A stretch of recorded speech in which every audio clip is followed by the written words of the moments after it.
নমস্কার বন্ধুরা, আজকে আমরা এসেছি ভীমাশঙ্কর জ্যোতির্লিঙ্গ টেম্পলে।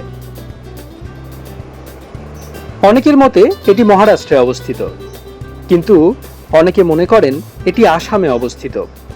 আমি আজকে রয়েছি আসামের পামহিতে অবস্থিত ভীমাশঙ্কর জ্যোতির্লিঙ্গ টেম্পলে। গুয়াহাটি থেকে আপনারা গাড়ি করে এখানে আসতে পারেন। এখানে কিন্তু নেটওয়ার্কের খুব সমস্যা রয়েছে। আমরা রয়েছি সেই ভীমাশঙ্কর জ্যোতির্লিঙ্গ ধামে। এটি গুয়াহাটির পামহির কাছে ডাকিনী পাহাড় বা ডাইনি পাহাড়ে অবস্থিত একটি জ্যোতির্লিঙ্গ ধাম। এই ধাম দীপর বিলের সামনের পার্বত্য অঞ্চলে অবস্থিত। দেখুন, এই সিঁড়ি বেয়ে আমাদেরকে নিচে নামতে হচ্ছে। এরপরে এই যে জলা জায়গা রয়েছে, এটাকে পেরিয়ে কিন্তু আপনাদের যেতে হবে। সেই অংশগুলো আপনাদের দেখানোর চেষ্টা করছি। পৌরাণিক আখ্যান মতে এখানে ভগবান মহাদেব ভীমাসুর নামের দৈত্যকে নিধন করতে অবতার ধারণ করেছিলেন।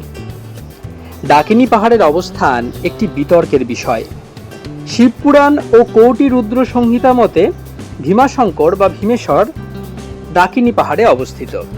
সেই জন্যই ভক্তরা পামহির এই ধামকে দ্বাদশ জ্যোতির্লিঙ্গের একটি রূপে বিশ্বাস করেন।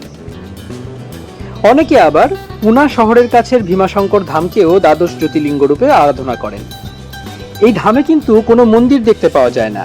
এখানে রয়েছে শিবলিঙ্গ এবং সেই শিবলিঙ্গের সামনে দিয়ে বয়ে থাকা একটি পার্বত্য ঝোড়া এখানে দেখতে পাওয়া যায়। এই শিবলিঙ্গকেই এখানে আরাধনা করা হয়।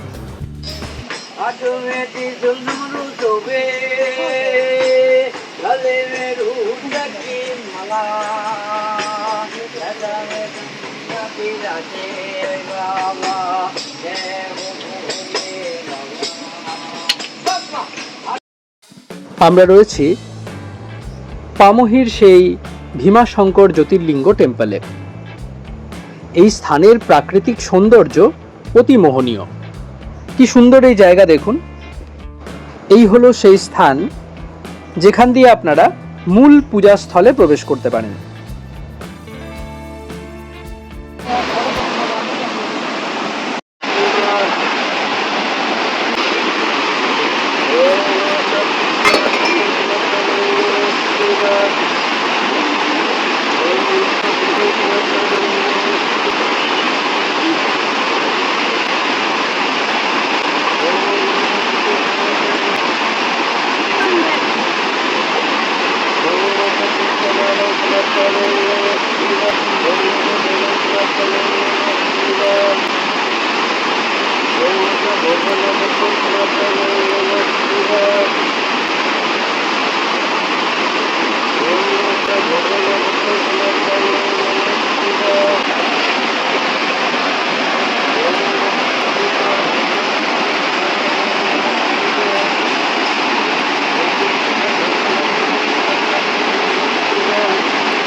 প্রসঙ্গত বলে রাখা ভালো, এখানে আসার আগেই আপনারা কিছু দোকান দেখতে পাবেন, সেখান থেকে পূজা সামগ্রী কিনতে পারেন।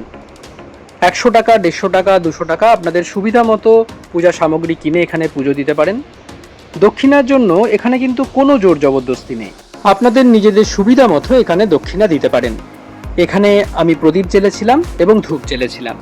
আপনারাও চাইলে এখানে প্রদীপ এবং ধূপ জ্বালতে পারেন। এই রাস্তা দিয়ে প্রবেশ করা যায়, সেটাও আপনাদের একটু ভালোভাবে দেখিয়ে দিচ্ছি।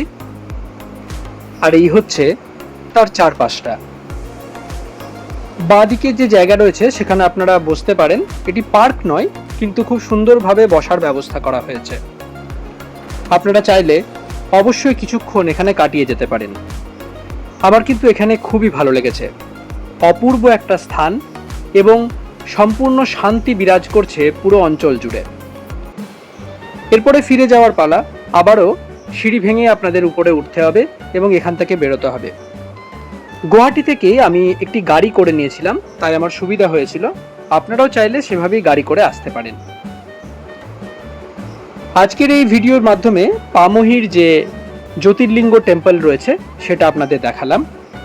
আমাদের ভিডিওটি কেমন লাগলো আমাদের জানান। পরবর্তীতে আরও কিছু ভিডিও কিন্তু আসবে, সেখানে বিভিন্ন স্থানের বিষয়পত্র আপনাদের দেখানোর চেষ্টা করব।